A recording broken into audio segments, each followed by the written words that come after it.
مولانا احمد لاٹ صاحب دامت برکاتہ میرے ان کے ساتھ 2-3 سفر ہوئے ہیں.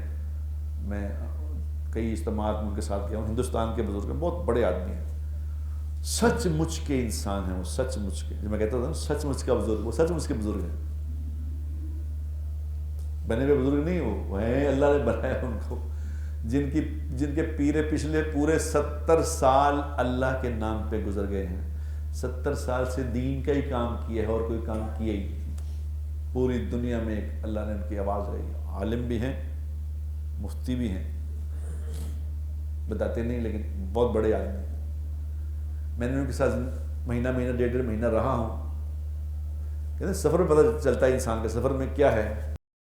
سبحان اللہ, کیا بات ہے, کیا بات ہے ان کی, کیا بات ہے.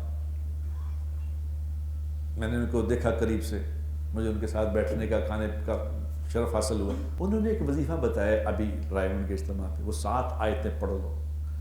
7 آیتیں قرآن کی جو صبح کو پڑھ لے گا تو وہ فرما رہے ہیں کہ چاہے آسمان ٹوٹ کے زمین پہ گر جائے, ساری زمین لپٹ جائے, اس 7 آیتیں پڑھنے والے کو کچھ نہیں ہوگا.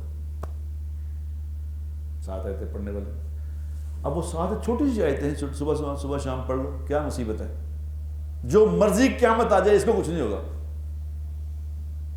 آپ نے پتہ نہیں, میں کہتے تو میں بتا دیتا ہوں کہ آیتیں کون سی ہیں. وہ پہلی آیت ہے سورہ توبہ کی, آیت نمبر 51, اور سورہ یونس کی آیت نمبر 107, سورہ ہود کی آیت نمبر 6, سورہ ہود آیت نمبر 56, 2 آیتیں سورہ ہود کی ہیں, سورہ عنکبوت آیت نمبر 60, سورہ فاطر آیت نمبر 2, سورہ زمر آیت نمبر 38.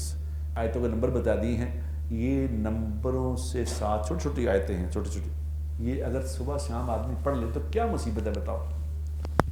جو مرضی ہو قیامت آ جائے, یہ اس کی حفاظت ہوگی انشاءاللہ.